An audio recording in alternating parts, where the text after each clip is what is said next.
mean, certainly people gathered here, men gathered here, so it was a gathering place. It was where you came after work, it's where you had your alcohol, it's where you smoked your pipe, it's where you argued with your neighbor about, who's right, who's wrong, it's all of that.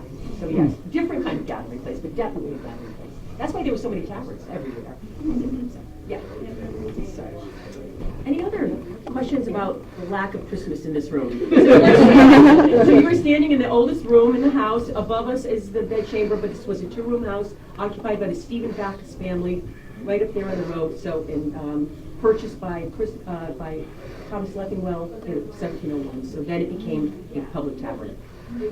I take it that upstairs be living quarters? No, that's a sleeping chamber up above us, and this is living quarters right here. Is that who was in the picture? Is that Leffingwell in the picture? No, that is Durkee. Durkee. Who, Okay. we had the, hi. That's okay. Is this 11? Is this 11 o'clock? Yeah. Unfortunately, you may have missed a lot of it. No worries, thank you. Okay. Well, we're going to offer you some wassail. We are only going to ask that you discard because we don't want people walking around the house with things in there. And for those of you that just entered, this is 1701 Christmas, and therefore there is no Christmas. Not in Connecticut or Massachusetts. You do not celebrate Christmas. Sorry.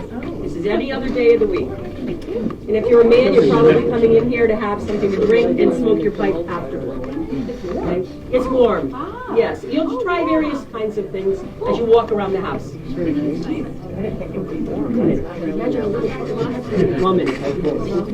they would go to church on Christmas Day, wouldn't they? I'm sorry? Wouldn't they go to church on Christmas Day? They have what? Wouldn't they go to church on Christmas No. Day? No? Not necessarily, no. No? No, they didn't celebrate it anyway. Original.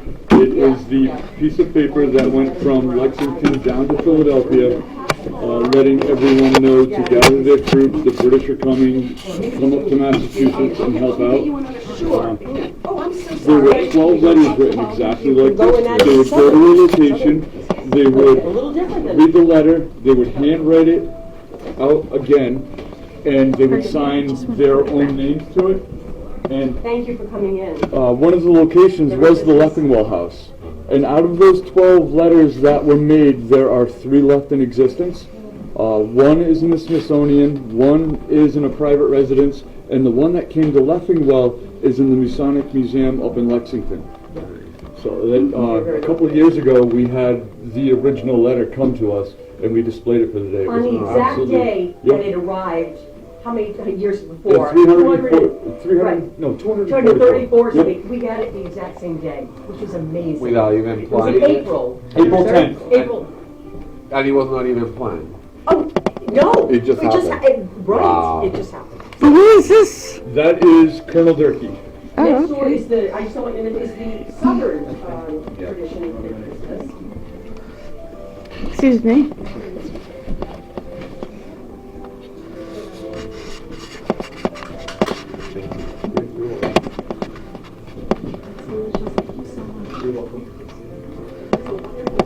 Dave? 4 or 5 years old.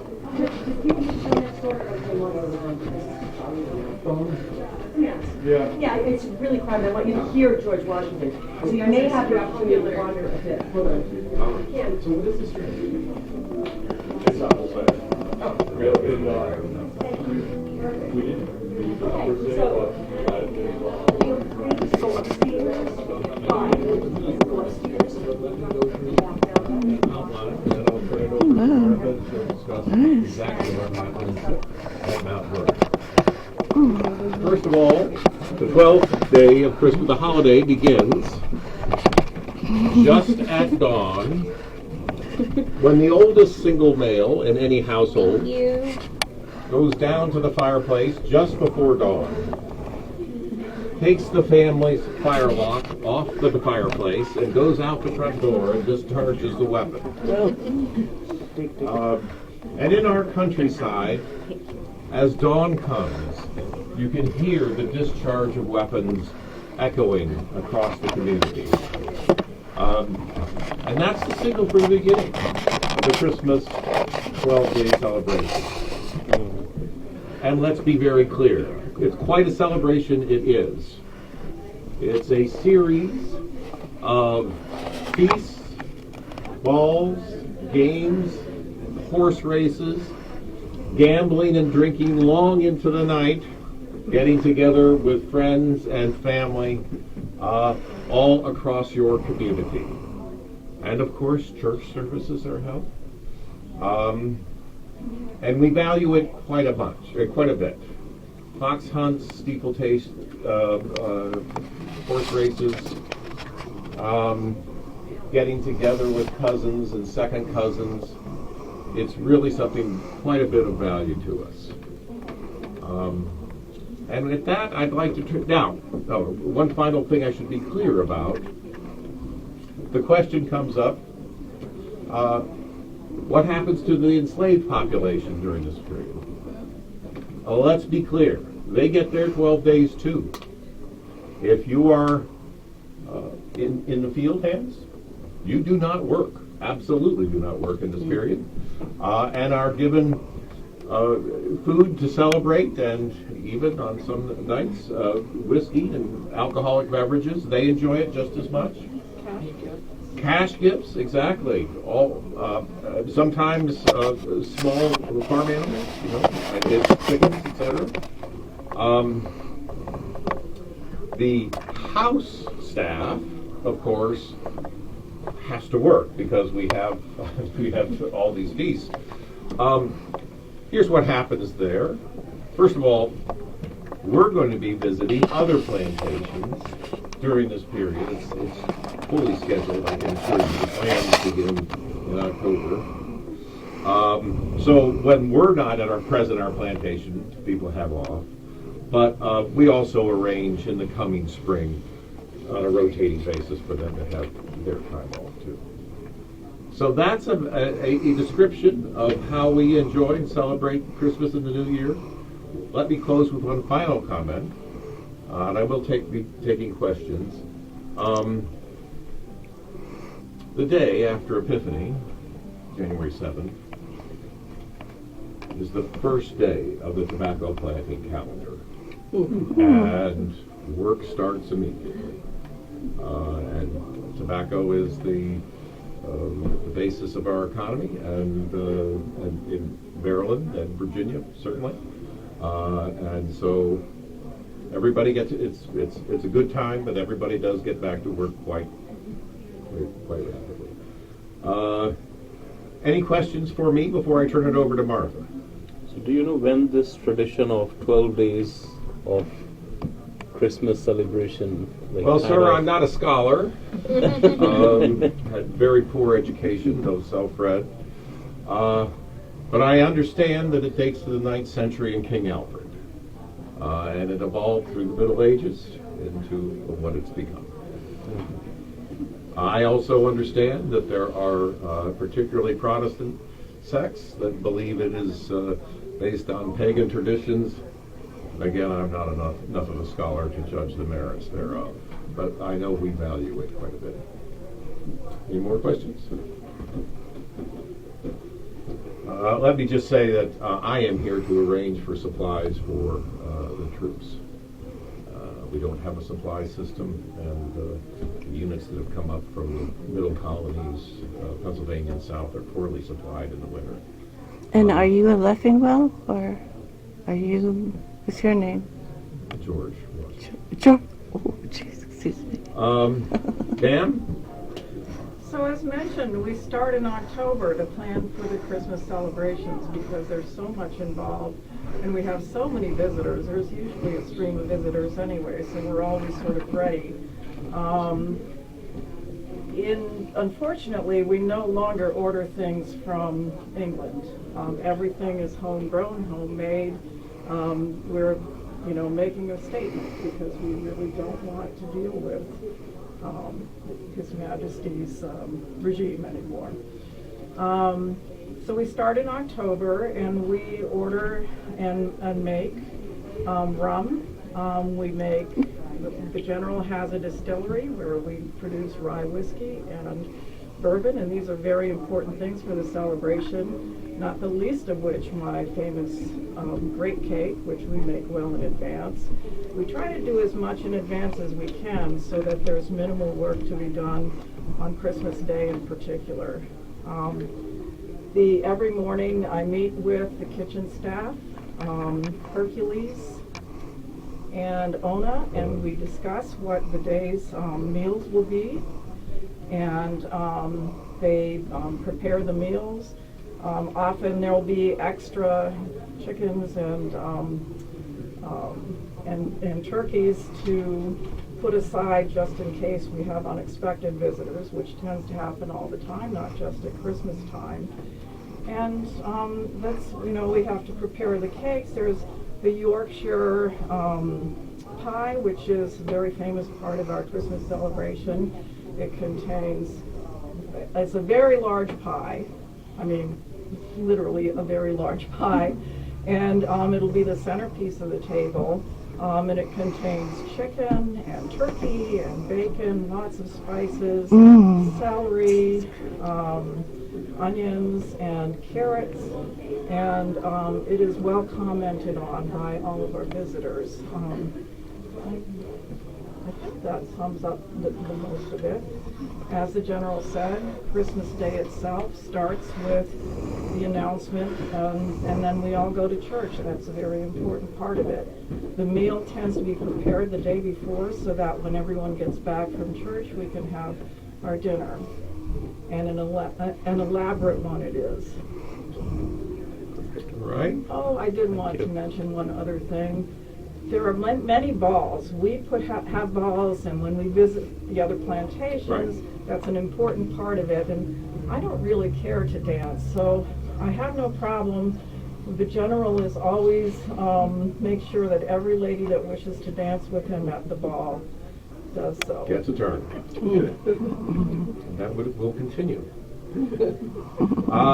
Young man, I do want to mention something to his attention. Sir? I just wanted to mention to the young man to look up, because there's mistletoe here. Do you know what that means? If you're caught under the mistletoe, you have to kiss the girl you're with. Oh. All right. Not usually that shy. Well, it's understandable. Yes, we do have. Help yourself to fruit cake. It's an approximation of Martha's grape cake, but Without the alcohol, sadly. And then there's warm cider there also. no, this is eggnog, and Oh, that's the eggnog. Oh, goodness. you're thinking of the tavern. Yes. Okay. Sorry. Also minus alcohol and there as well. Yeah. Complain to management.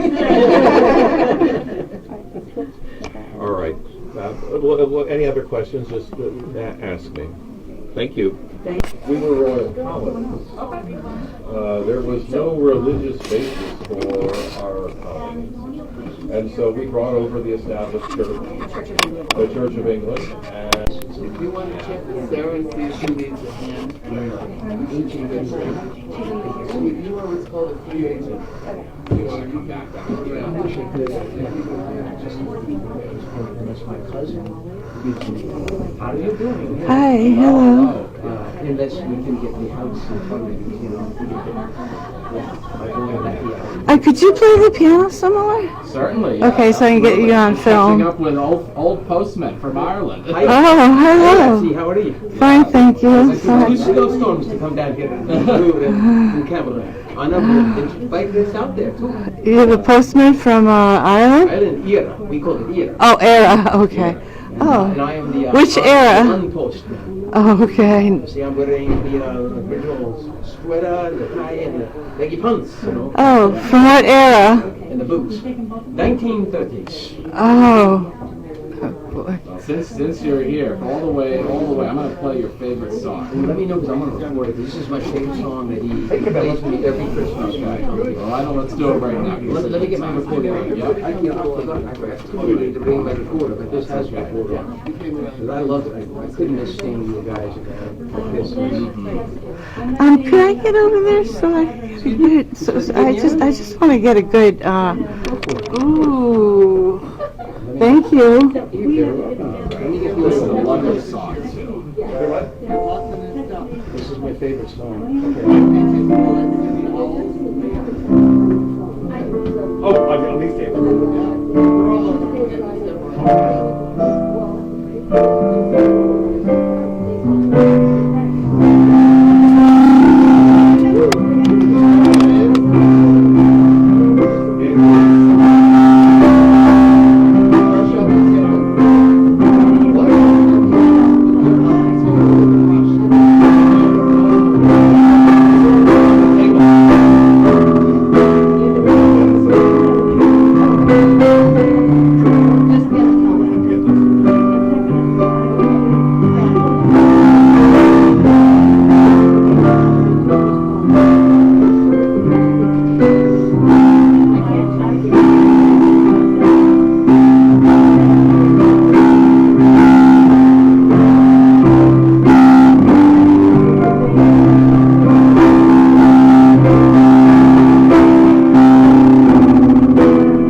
Oh, hi, I didn't recognize you.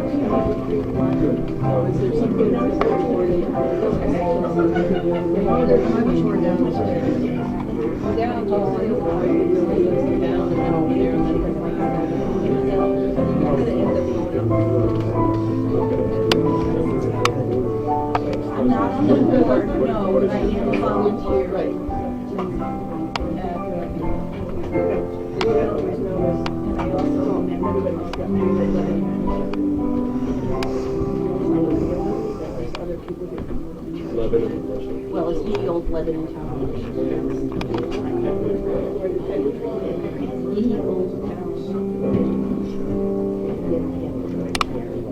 And what was, I heard it on church, what was that,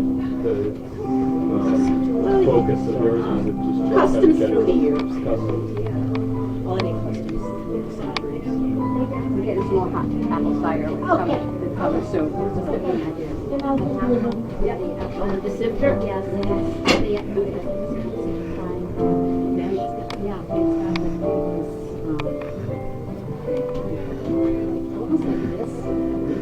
Excuse me? You kind of mentioned it at the end a little bit when you talked about this, but is there any particular thing you feel like valuable customs throughout the years?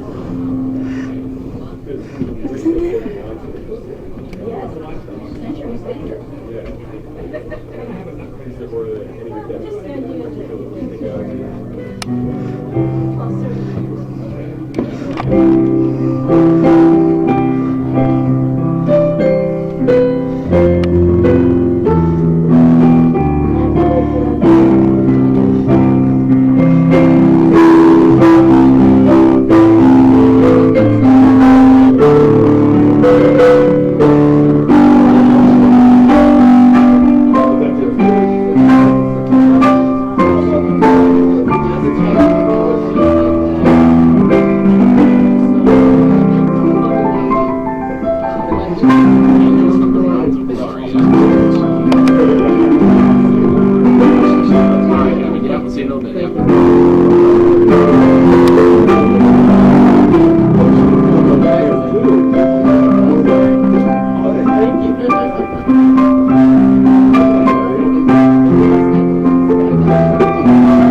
thank you. I'm going to travel upstairs. All right, thank you. There's the bed chamber and all kinds of good. Okay, thank you.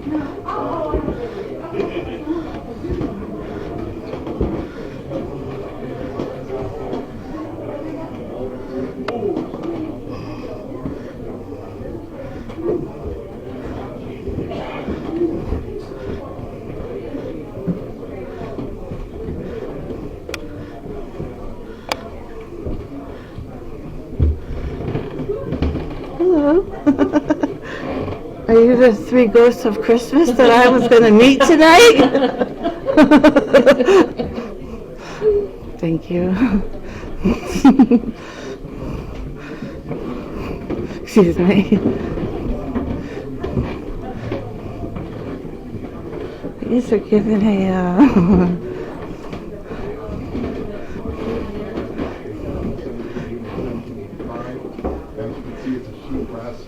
clock and everything. The case is a cherry case that was made by Felix Huntington. Felix Huntington's house still stands today down the street, but Joseph Carpenter's house also stands today behind his shop. And his brother, Gardner Carpenter, who shared the shop with him, who traded, believe it or not, these bed linens and textiles. He was a merchant. His house still stands today down the street on East Town Street and stuff. So Norwich has a great way of keeping its history. That clock in the corner, you would wind it once for the week. It would run 8 days on a single wind. It also strikes on the hour, so at 12 o'clock it'll strike 12 times, 1 o'clock, 1, et cetera, all the way through. On the landing outside the door there, you'll see another clock that has the same kind of case design, which is the Norwich rails tail and flame finial design with those flame finials in the corner.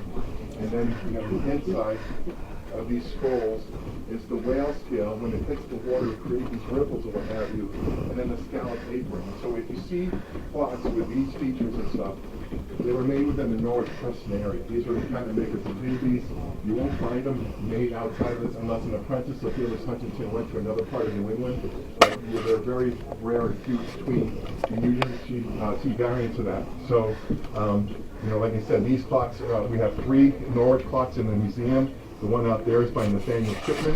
This is Joseph Carpenter. The one by Nathaniel Shipman is probably made a little bit later in the 1780s. And then there's another Joseph Carpenter on the first floor in the parlor on your way out and stuff. So you'll see that there. And that's a moon phase clock, just like the one that's in the hallway. So with that, I'll entertain any questions you may have. Okay. So if there are no questions, you can proceed through that door. Watch your head going through it. One of the things about this house, when this 1/1 was built, the way they added the next part to this house is they took another house and pushed it against it. So the floors were not aligned. So when you go into the other house, you have to step up when you're going into it. Okay. Thank you. Thank you. And my pleasure. Thank you so much.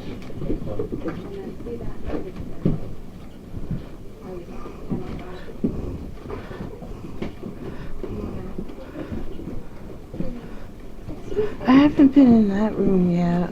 What's that? I haven't been in that room yet. Yeah, so what we do is you go through that door, and there's a textile room, and then when you come around, you go in that room. Okay, thank you. Yeah, absolutely. Thank you so much. Yeah. Happy holidays. Thank you. Thank you. Glad you can make it today. Thank you. I did think of a question. Yes. Was here last year. Is that something they changed last year? So it's been there for a little while and stuff, and what happens is when people come in here, you get distracted with all of the bed stuff. Because we talk about the bed stuff, the vinyl spots and everything. And so sometimes we Look at the silhouette there. Very nice. And the spinning wheel. Oh.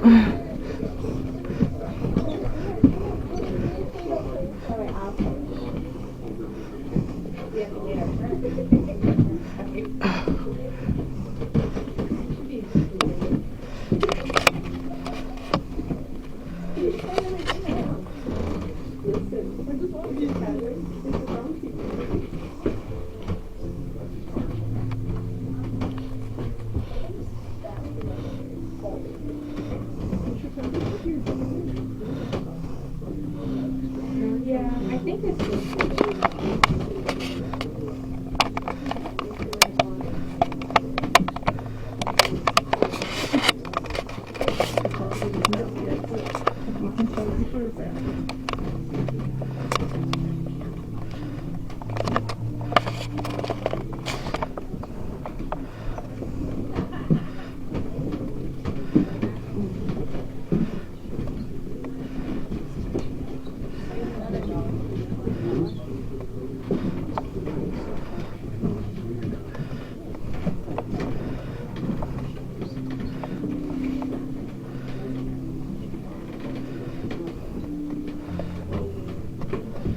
So what are you doing? Getting the yarn on the spool? I am making, what are they called? Mitts? Mitts? Okay, knits.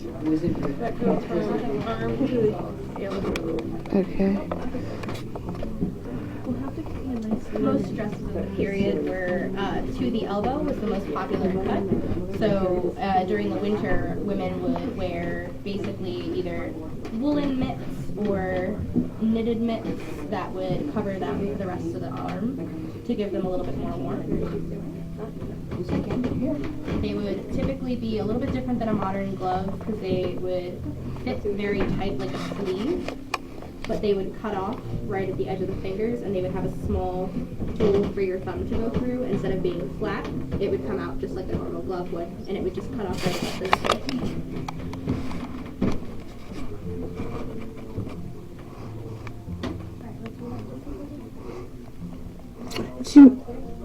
Did that have anything to do with making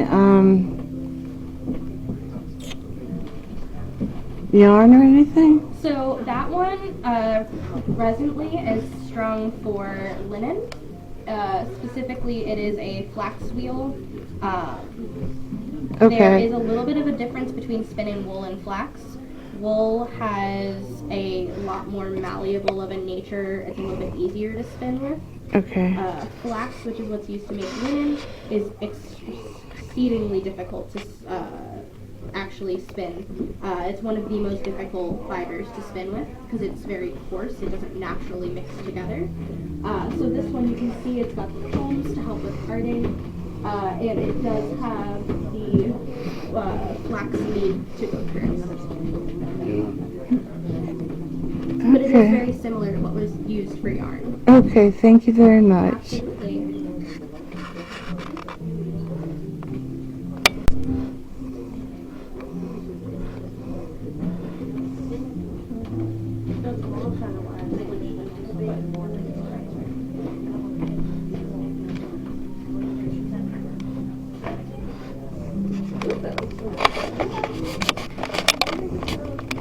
I think that little napkin is my clothing, because most of my outfits are free.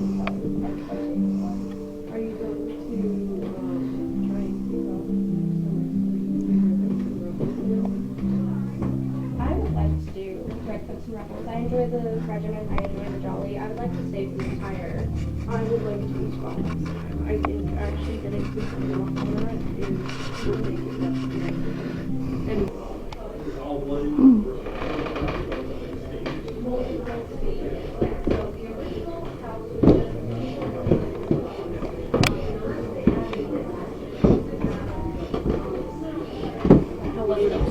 Nice. Yeah. Yeah. I'm just gonna finish it up with Brain playing the piano, doing food.